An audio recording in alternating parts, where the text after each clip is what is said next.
be safe. I was teaching it, but I'ma preach today, yeah. Hold up. Running shit, keep the pace, steal the course. Give me the ace, nigga, regardless.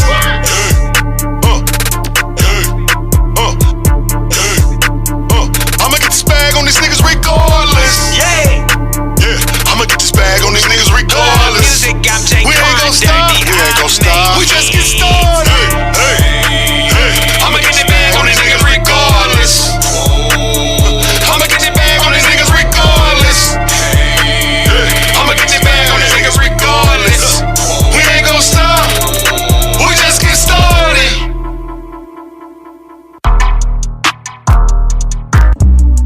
Welcome to another episode of Miss Me After Dark, where the guests are trending and the topics are hot.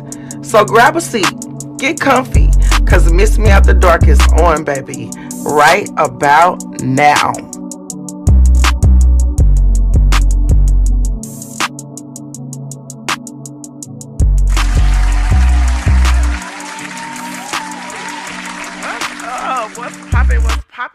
What's poppin'? Cause ain't nothing stopping.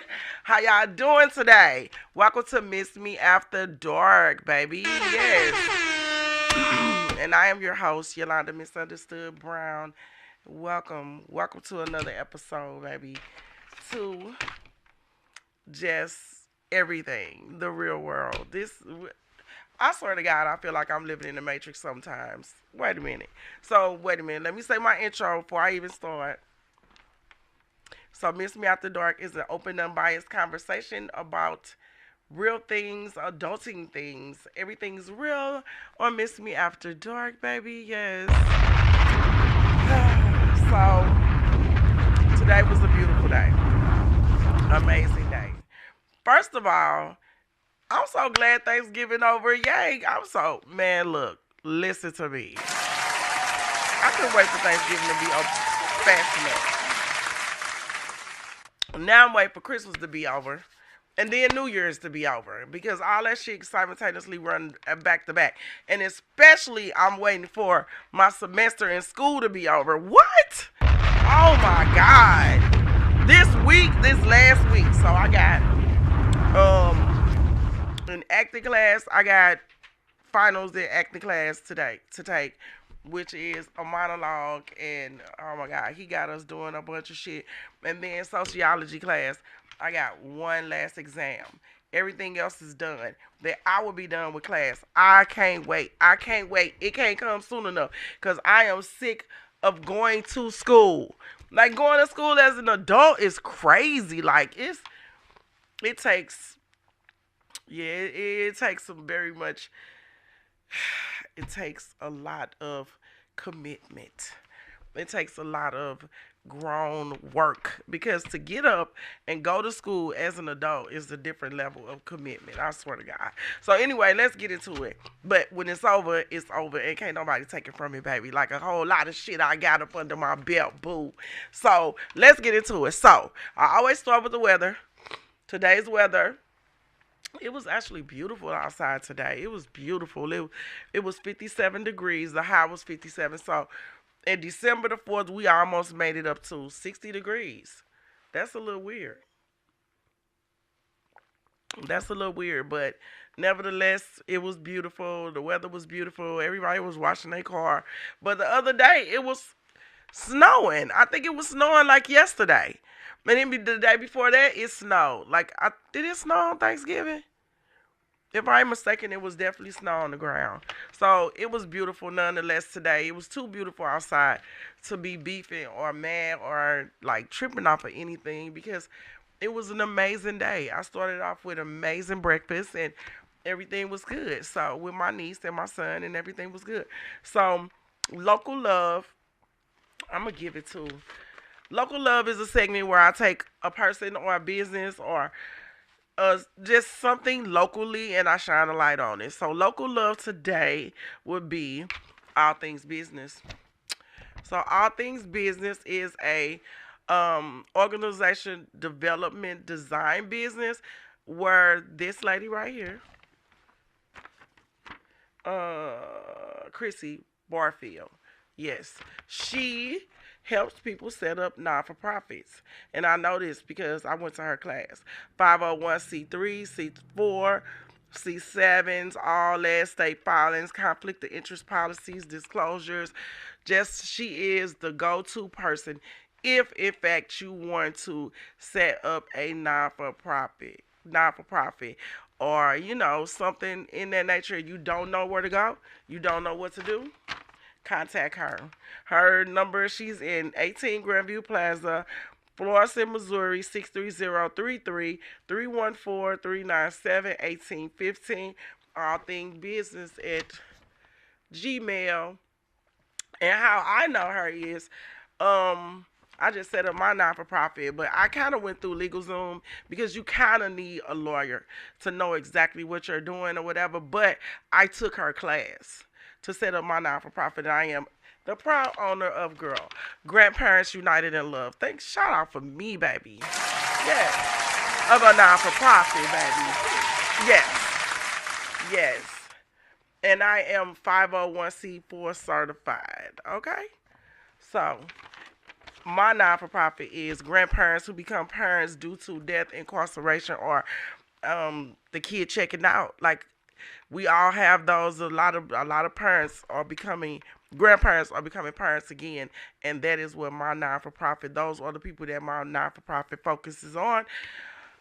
Getting back into the groove of just being a parent, because being a parent now is a lot different than being a parent when our kids were smaller. It's a lot of things going on, and it's also a lot of organizations that can help you when this happens. When you, due to no fault of your own, because it's very stressful, because I have done it. It's very stressful when you got a kid, and some people have 3, 4, 5 kids, and something happened to your kid, and now you're their sole provider. You are these kids everything, and you need a lot comes with that. I mean, mental stress, financial stress, and then just the grandparents' life gets flipped upside down.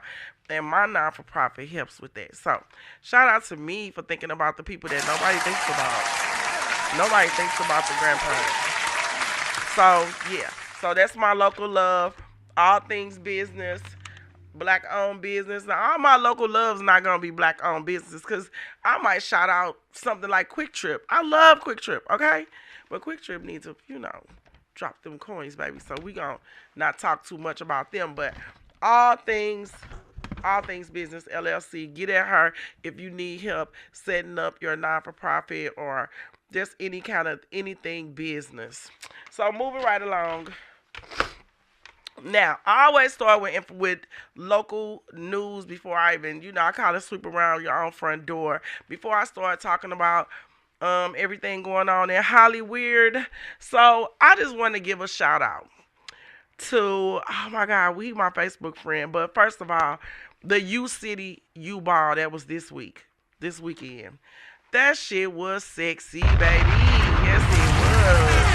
Yes, it was. It was sexy. Okay, U-City, y'all did that. I'm not gonna hate. Y'all did that. Now, if every school in the city could just do that, but U-City, I'm gonna have to give it to y'all. Y'all a little different. Because that was super sexy. Everybody looked rich. If they wasn't rich, they looked like they had it on, baby. They looked like they had a couple of coins in their pocket, because it was a grown event. Everybody got dressed up for her. It was the backdrop was beautiful. It looked like nothing but love in the room. And they were dancing, they were drinking. Everything was beautiful. So, definitely shout out to U-City for putting that on. Y'all did that. Speaking of U-City, so Keywine had made a post today, because this just a question. It was a very great question that he asked. Now, he was like, why is there so much conflict in the comedy community? And why can't comedians kind of basically just get along and get to the bag or whatever? That's a great question. That's a question that somebody should have asked before now. But it's a lot of different answers. But basically, the people that answered the same. I put an answer on there, and it was answered the same way, but it was said differently because you know me. I'm gonna get straight to the gusto. I'm one of them people that's not gonna be like, oh well. I'm not gonna say it articulately sound. I'm gonna say it like where I'm from, the north side. I only know how to be me. So I just said that people don't want to work together because everybody's too busy trying to updo the next person instead of understanding that we all in the same shit. Like we're all in the same shit. And the people who really think that they really killing the game is just right here in St. Louis. They not really doing nothing. We all are on the same playing field. And if you decide to be in stand-up comedy, understand the reason why we have access to people that's like been in the game 50 years and everybody like, oh, I know that person, because it is a constant hustle. You never sit the fuck down. You always moving. You always grooving. Then who the fuck else made a post? Somebody else made a post about it, but it's been kind of like a trending topic because everybody been kind of at each other's neck lately. Like if you don't know, I'm not finna get into it, but you can go on my page because like I said, I'm not finna give nobody no more than I already gave them because I don't keep going over and over bullshit. But I had a few little situations of my own.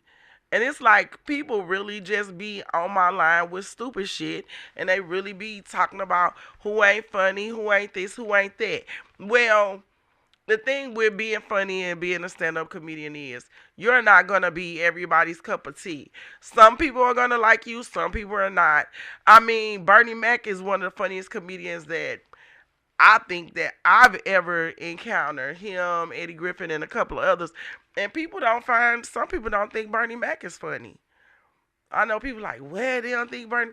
Yeah, they don't think Bernie Mac is funny. You're not going to be everything for everybody. So if you are in a business or any type of business, not even just comedy, but business period, and you think that everybody's going to like you, everybody's going to get along with you, and you out here trying to please everybody, then you are the epitome of a people pleaser and you have no clue what it takes to be successful in business, because business is standing in your truth, doing what you need to do to push forward whatever it is that you're pushing. Who gives a fuck who don't like you? Go around their ass. Who gives a fuck who don't like your product? Go around their ass. Who gives a fuck who don't vibe with everything that you saying? Go around their ass. People will just hate because they can. They will hate because they can't do what you do. They will hate because they can't be you. They will hate because how people rock with you. They will hate because they are haters. Some people are just born haters. They hate everything about everything and anybody. They just have a negative outlook on life as a whole. So that's why I always post on my thing like, everything people be tripping out, people don't like me. Who cares? Like, why do people care when people don't like them? That is the silliest shit. I don't know where I got it from, but baby, that's one thing I never really cared about. And if I did, it was so long ago when I first jumped off the porch. Because since I've been off the porch, baby, one thing I ain't never cared about as being a chunky girl is who liked me. Who liked me? Who rocked with me? Please get the fuck away from me if you don't like. Plus, I like when people don't like me, because then I don't gotta go to your whack ass party. I don't gotta go to your whack ass events. I don't gotta do nothing. I don't gotta even deal with. Why do people fucking care? So to answer the question of why St. Louis comedians don't really rock with each other like that is because everybody too busy trying to show everybody else that they the funniest and they the hardest and they got the biggest dick and they got the biggest that.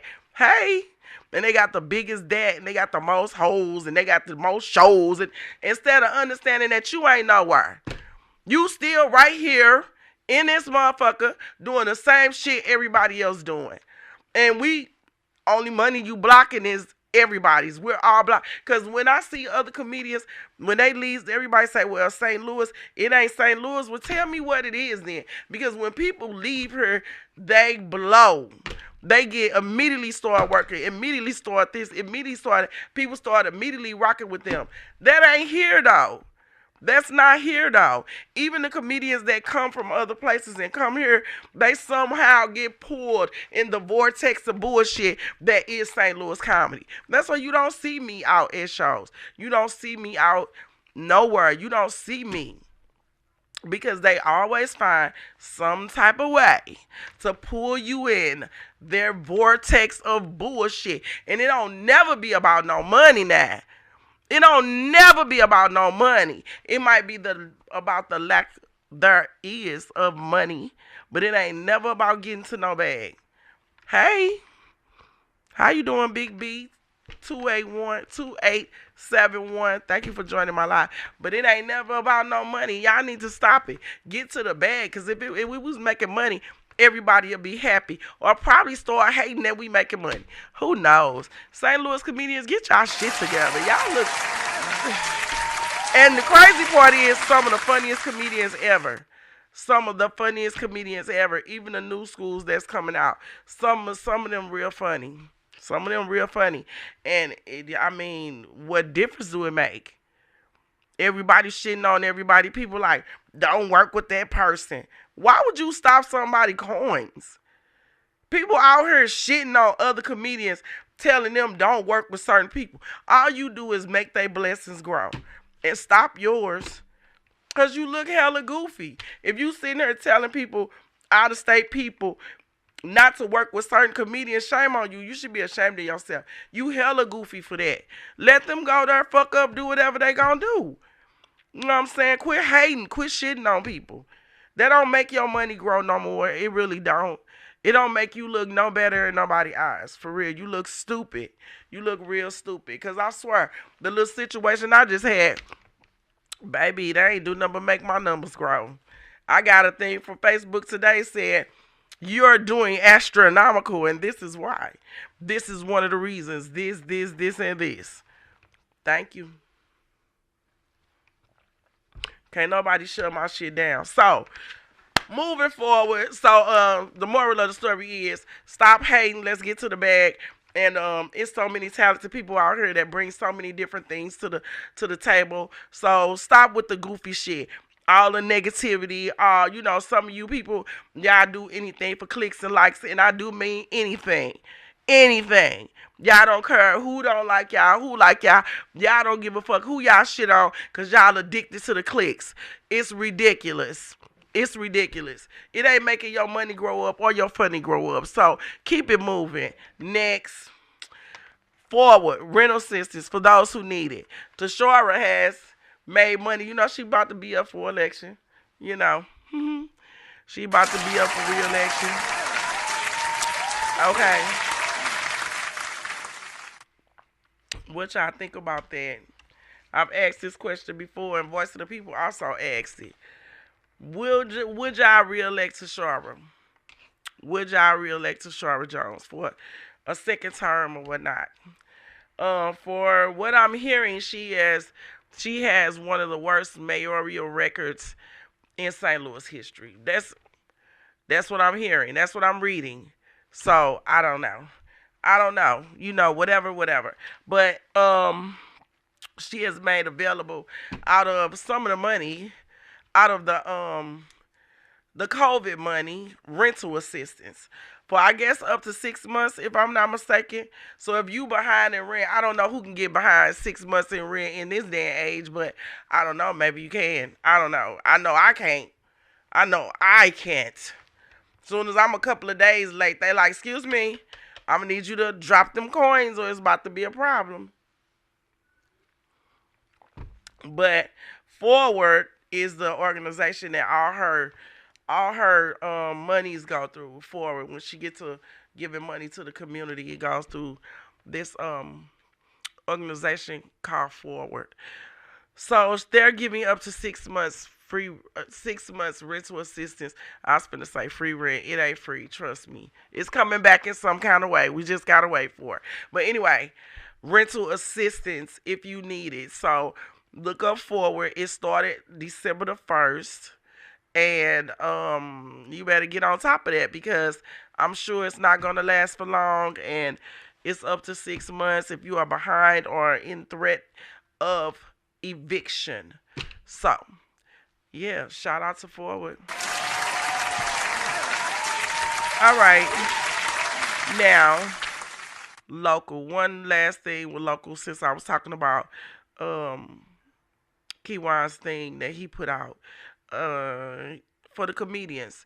If you don't know, December the 12th, he's doing a casting call because he's been bringing some pretty cool comedians with his Smokes and Jokes series, and he's doing a casting call for comedians to come out to Treasures on the 12th at 7 p.m. to audition to maybe be in one of his Smokes and Jokes comedy shows. But he says he's doing a movie. So that's kind of interesting. So if you funny, come out, audition. Moving along.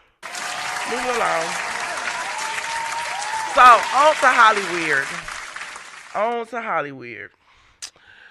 So, Tina knows. So, Beyonce has gotten named Artist of the Century, the 21st century, which is, it's an honor. I think she's as an artist, I think she really put it on. I think that she deserves that title pretty much. Artist of the Century, 21st century. Okay.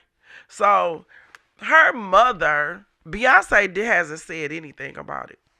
So her mother is Billboard, matter of fact, Billboard's 20 Artist of the 21st century. That's a big ass honor though. Artist of the century. Okay, let's think about that for a second. Artist of the century. You the coldest motherfucker in the century. Not of the year, not of the decade, of the century. Okay, Beyonce for Artist of the Century. Do y'all think Beyonce is Artist of the Century? Huh? Oh, do y'all think Beyonce is Artist of the Century? I don't know. I think so though. When we talking about the bag and we talking about concert ticket sales and we talking about CDs, well, whatever. Streams, not CDs, but streams and all that kind of shit. I think she might be the Artist of the Century because she can't really do no wrong when it comes to music. She cannot put out anything that's trash. She can't do it. Even if it's trash, it's still gonna pop because it's Beyonce. It's Beyonce. When I came to her concert, her fans really love her. Like, they really rock with her. Am I a Beyonce fan? I like her older music. I rock with some of it, but do I fan out? Negative. I don't fan out over Beyonce. I'm more of a Rihanna type of girl. So, I like Beyonce, but I'm not a fan. I don't love her. I don't be like, oh my God, I'm a beehive and don't talk about Beyonce or I'm going to cut you and want to run and chase you down the street like some of her fans. But her music in the beginning, Crazy in Love, that whole CD and that whole era and time, yeah, I rock with that. But some of her new stuff gets a little crazy, like levitating and all that, and got the portals, and I ain't into all that shit, and sucking the energy of the crowd, and I'm not into all that. I'm not into all that, and I felt it, so I know it's real. I felt it. Her when she came to St. Louis, it was at my job, and we work all those big events, and I work all executive suites and stuff like that. So I was offered the executive suite, but we don't make money in the executive suite because, as you know, people with money don't tip. People with money don't really tip. Not for real. Not to that level. And we all made the same thing. The only thing that I would have been able to be close to her and her serving her mama and drinks and all that shit. But I'm not really. I'd rather be with the people. So I chose to be with the people. But we did get to see the concert for free. And it had my skin tingling and shit. The energy in the room, it was a lot of energy It was a lot of energy. It was a lot going on. And the new Beyonce, I'm really not a fan of hers. Like she just always looks so vacant. She don't really look like she got a lot of life in her like she used to. She just looked like a fucking mannequin or a soulless something. I don't know. Beyonce just don't do it for me. But is she a great entertainer? Yeah, she gonna come out there. She gonna dance for 3 hours. She gonna sing. She gonna always be on pitch. I mean, she gonna give a show, and for that, I'ma say she is. Wait a minute now, God damn it! I didn't. My finger did that. I didn't do that. I'm thinking she is the entertainer of the century. Don't do that. So I'ma agree. But her mother Tina Knowles, who is been given, I ain't gonna call her a bitch, but I'm saying she been given real, she been like, I don't know, Tina been kind of like, but I guess that is Beyonce mama shit. I don't know how I would be if my son was like, all my daughters were mega superstars. I might be a little, Tina Knowles, maybe. So she said, and plus what she been through, 2 failed marriages and all kind of shit, she said that her daughter wouldn't entertainer of the century is nothing. They're used to winning and it's just another award. It's nothing to them. Do y'all think that's kind of shitty? Do y'all think that's kind of ungrateful, or should she pop her shit? She should just be able to pop her shit. Like, I mean, it's true. But is it being nasty? Is that nasty work? Is she being nasty by saying, oh, it's nothing. My daughter always win awards. It's nothing. It's nothing. We're used to it. So what? Billboard named her artist of the century. Do you think that's nasty, Justin? You think she being an ass? Justice says she being an ass. I don't know. It could be assholish. It could give very much asshole vibes. It could give very much asshole vibes where you're that's up here that you don't. But for real, okay. So when it comes to awards and stuff like that, I don't really. That type of recognition really don't mean shit because it means something in that world. But honestly, it kind of make your money grow, but not for real. When you on Beyonce level, that award is not going to make her money grow anymore. She probably got awards just laying around all type of places. So even though it kind of come off assholish, I kind of get what she's saying because it really doesn't matter. And then I know people who have been great, done great things in the world of entertainment and have yet to receive an award, but they still making bank. So do these award shows, which we are dealing with that in St. Louis as well. It's so much beef behind the scenes, baby. It's just beef everywhere. It's chicken, it's beef, it's Vienna sausage, it's hog head cheese. It's all type of shit going on behind the scenes in St. Louis. So do the award really matter? Is it really as something that you need in order to move forward in your career or anything? Like the award shows that we have here, it's a recognition amongst your peers. I even got into it with somebody about this. It is a recognition amongst your peers, but does it make your money grow? See, I'm all about facts, not fiction. Does it make your money grow? Or is it just something to just say that you have? Because it's a popularity contest. I mean, I've never been enthralled in popularity contests, even in school. It didn't mean nothing to me. So why it probably means something to people who it never meant nothing to in school. I mean, who didn't get it in school. It never meant nothing to me. So I never cared if I got only for myself. But to be recognized by others, like, unless it's something like I'm recognized for giving back to my community or giving back to the reason why I started my nonprofit, to changing lives, but to be recognized amongst a whole bunch of people that if you was in a bind, you couldn't even get $10 from. I really don't see the sense in that. Like, I don't know. It don't mean shit to me. I like real, authentic relationships. So, does the Billboard's 21st Century Artist of the Century, does it really matter to a person who really has that much going for themselves? Like Beyonce, I mean, her money is beyond generational at this point. She couldn't spend all her money in a lifetime. She makes money in her sleep. Her money just flows. It flows, it flows, it flows. Her kids are making money. She put her kids on the song. They get a Grammy. Like, she can't fucking lose. So, it does sound asshole-ish for her mother to say that. But in reality, does it matter though? Like, that's the thing that we get into. Does the truth, just because it doesn't sound appeasing to the ear, it's still the truth, right? So do we live in a world where we would rather be lied to than told the truth? I think that's an absolute yes. It's my life every day.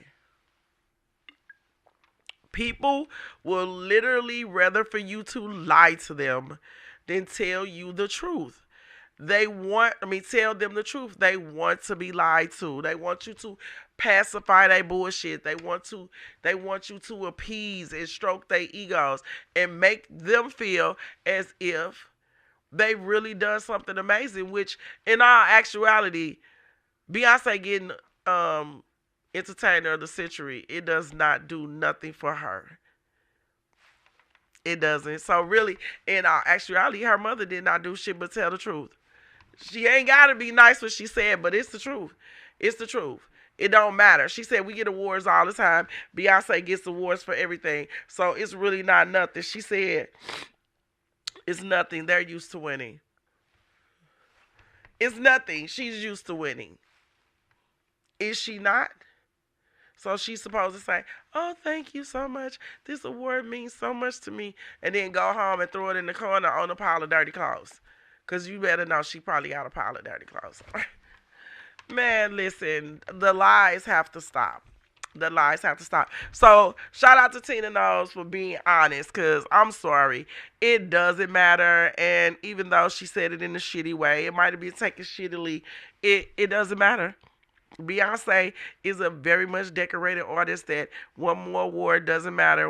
If she lose, it doesn't matter. She's sat in there and she's sat in places and she's lost. And she hasn't given one damn. So shout out to Tina Knowles for telling the truth, baby. Shout out Tina Knowles. That's right. Tell the truth for y'all, baby. So Drake, this is my last story because this is ridiculous too. Before I get to Drake, they talked about Diddy in prison, his first holiday in prison. So they said Diddy had turkey and he basically had all the slave food that we all the stuff that we had. And Diddy is doing very well in prison. He's chilling actually. He's not having a hard time in prison. The only thing that he can't leave. He can't leave, but they say Diddy is running the prison. Diddy got all the people on the payroll in the prison because he still very much has money. I mean, when you go to federal prison and everybody know that Diddy in prison, come on now. They say Diddy running the prison, Diddy eating good, Diddy got his game in there, he playing the game, he just chilling. Diddy in prison chilling. He ain't really having a hard time. He just waiting to see what's gonna happen on his court date, because they actually pushed his court date up, and because they don't think that the prosecution is gonna be able to go through all the paperwork in time because it's so much paperwork, and they kind of washing it out. If you see people not talking about it as much, it's kind of drifting away. Because we waiting to see if the tape's gonna come out and all that. Everybody, I told y'all before, I don't think no tape's gonna come out. I don't think no tape's coming out. I think Diddy gonna end up getting off. He gonna have to rebuild his money. I think this is a slap on the wrist because he pissed off the wrong somebody. But I don't even think that he finna get like all this that everybody think he finna get. He might go to jail for a little considerable amount of time, but he might not because the story is getting washed away. You don't even see people talking about it, and they oversaturated the internet with it so much that people was like, I'm tired of hearing about that Diddy shit. Exactly. It's all a brain fuck. Everybody tired of hearing about Diddy because that's what they want you to be, tired of hearing about Diddy, so it can go away and then it'll resurface when he go to trial.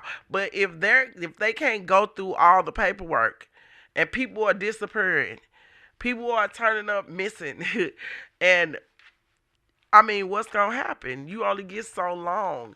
They said it's cases and cases and cases and cases. The lawsuits are steady coming out. The more people are suing him.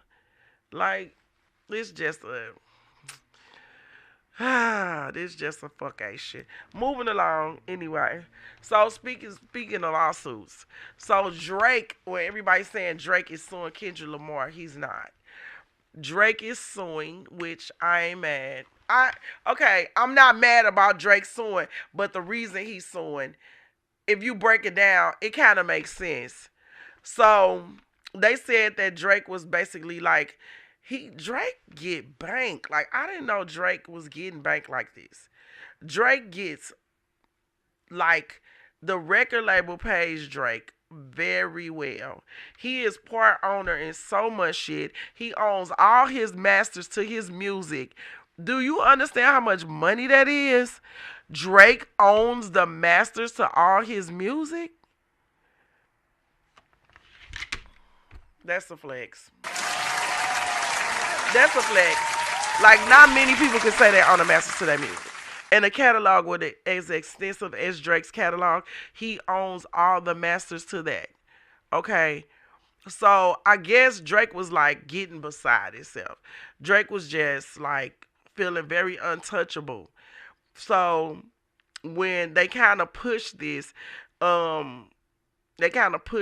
like, when it happened, this thing with Drake and Kendrick Lamar, they kind of didn't push Drake's shit, and they kind of pushed, Drake is saying that the record label pushed Kendrick Lamar's music harder than they pushed his. But all I'm saying is it don't matter, because your shit, it was cool, but Kendrick Lamar shit just bumped. Like, it just bumped harder. Everything he said was the truth, and the truth is always gonna win over bullshit. It doesn't matter if it is who in control. Now, the record label, they do have a lot of power where you get heavy rotation on songs, and they kind of like drill it. Where every time you turn on the radio, every time you turn on the TV, that's the record label. And the same shit playing over and over, where they programming your brain to like something. You ever had a song, you like, I really don't like this song. And then after you hear it so much, now you singing it, next thing you know, you like it. Yeah, that's the record label. So Drake is saying it's called heavy rotation. You know, it's almost like it's hypnotizing you. It's definitely programming your brain to like something that you probably wouldn't even give a shit about at first. So Drake is saying this is what they did with Not Like Us. That they pushed this song to the point where it did what it did. And you can even Google, what was it? It's a phrase in Not Like Us, and Kendrick Lamar should have come up, but it's a Drake song. What was this phrase? It's a phrase. Anyway, you can look it up. It's a phrase, and it's a song. It's a song by Drake, but it's a phrase in Kendrick Lamar's song, Not Like Us. So if you Google it, then it'll pop up. If you Google Drake's song, Kendrick Lamar's Not Like Us will pop up. And he said that is done by the record label. That's done by the record label. And I'm sure that he knows the games they play because they've been playing it with his shit for the longest. So here we are where karma comes back and bites you in the ass. So Drake has been doing this for years. Drake has been playing these manipulative games with his music. He's been doing this industry shit, and Drake is a billionaire. Drake is a billionaire because he gets annually like I think 400 million for just for streams and shit like that. Drake is a billionaire. So he's saying that the record label orchestrated all this to make Kendrick Lamar's song pop more than Drake's song, and I'm saying that's bullshit. They might have did some of it, but I'm saying that's bullshit because Not Like Us is a banger. I mean, Kendrick Lamar murdered him. He murdered him on all his responses to everything Drake did. So Drake had to just shut the fuck up. He just had to shut the fuck up, and he asked for it. He literally asked for it because Kendrick Lamar was like, "No, I'm gonna do this on my own time." Like, it was so sweet just to watch a real lyricist come out and really bring some heat after listening to all this bullshit mumble rap. Like, everything, man, comes full circle. Everything. Like, it doesn't matter. We not in control, okay?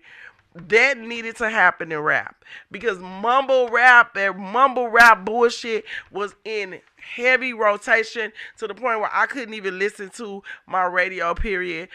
It was serious. I had to listen to internet radio because I couldn't listen to it. It was just overly saturated with bullshit. And then when this damn beef shit came out and they start like old boy from the Migos couldn't even what? Most people just shut the fuck up. They didn't have nothing to say. They was quiet on the set because the real lyricists came up out the woodwork and showed they ass. Drake got shut the fuck down as he shoulda because he is whack as fuck for real. He's melodic. Like Drake, he knows how to mix music with it, but he don't really be talking about nothing. Like, what are you talking about? You don't really talk about nothing. When you the only thing that we really got to listen to. Okay. Just like a lot of other people who think they killing shit. You just outside. Other people not outside. And then you try to put people back inside when they come outside and end up getting your feelings hurt.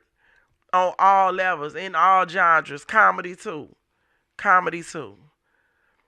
Just bullying. So Drake is now suing the record label. Okay, sue the record label. But at the end of the day, everything that Kendrick Lamar did, it was dope. Everything he did. So shout out to Kendrick Lamar for They Not Like Us and everything else that he did. Because really, for real, They Not Like Us was the more melodic, more commercialized song. But the song where he was just talking to his mama, his son, what? That motherfucker, what? That song was fire. Like, he apologized to his son. He was talking to his mama like, you raised this nigga. Like, what? Kendrick Lamar slayed that young man.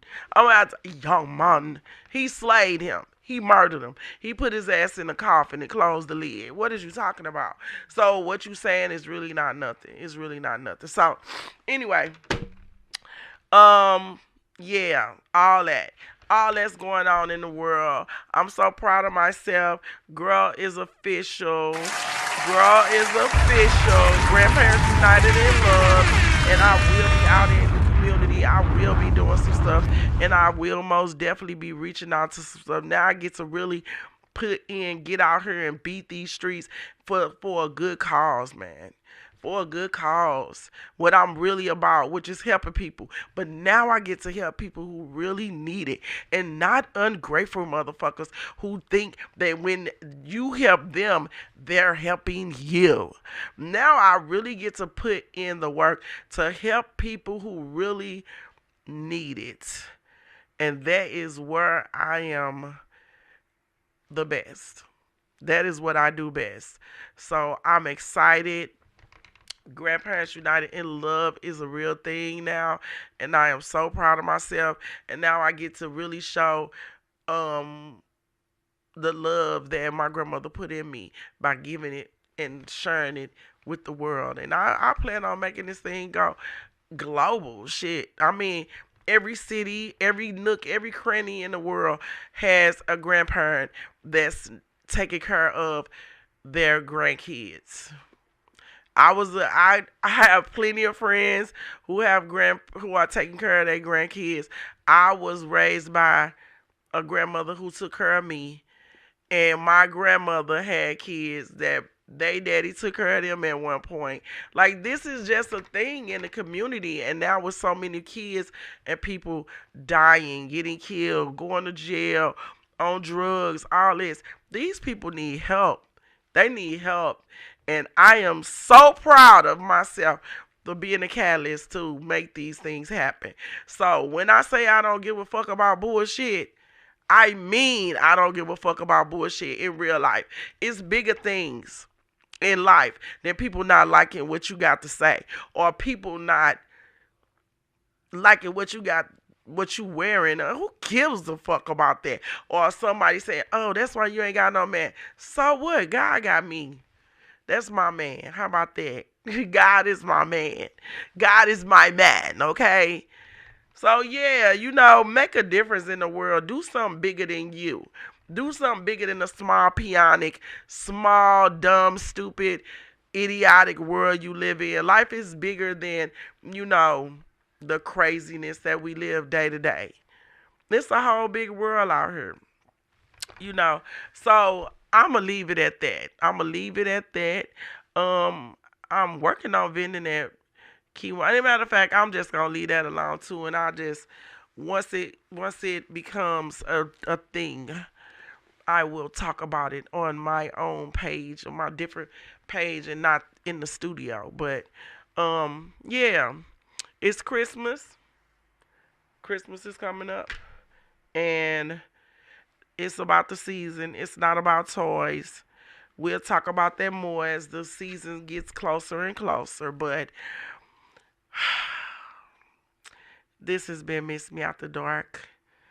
Yeah, and if what you do don't negatively affect others, then I'm going to need you to do it with a vengeance. I'm going to need you to do it with a veracity that everyone is like, what in the fuck has gotten into her? I'm going to need you to do it like you've never done anything before, because one thing I know, that tomorrow is not promised. The next day after that is not promised. And you never know when it's your time. Don't live in regret. Don't live in what people think about me. Live you. Walk in the room like the artist of the century, baby. Stomp in that bitch with authority. And the more they hate, the more you absorb their hate and turn it into positivity and love, okay? I am Yolanda Misunderstood Brown, and this has been another amazing episode of Miss Me After Dark. Stay close to your loved ones, stay focused, and don't let the hate deter you from what your plan, your purpose is. I'm going to see y'all next week. If not sooner, follow me on all platforms. I'm on every one of them. Apple Music, Spotify, YouTube, Miss Me After Dark Reloaded. Just log on and get this love. I'm going to be out in the community, and I hopefully got some great things coming up. So this has been another episode of Miss Me After Dark. I love y'all, and I'll see y'all next time. Yup, just like that. Super Crew. Three Kings. It's HHM. Axiom Music, nigga. This is the remix. I get the bag, get the money regardless. Never been one of them starving as always. Come to this hustle, I'm one of the smartest. Come to St. Louis, I'm one of the hardest. Stay with the big don't care who I'm with. AR-15, it came with the cooler kid. Don't run up on me, keep thinking this cooler shit. Typing this niggas, y'all on some computer shit game. All I know, I get money, honey. I'ma keep counting till I pass out. These niggas steady rapping, capping about bullshit, about to crash out. Niggas trying to hold their nuts when they was in first, bitch. Who at last now? I'm a fool with that 12 years of school shit. What the class clown? Quan say coke, you up. For real, a meal, a few up. Niggas been tripping since I blew up. Inside brown bitches look like I threw up. Ooh.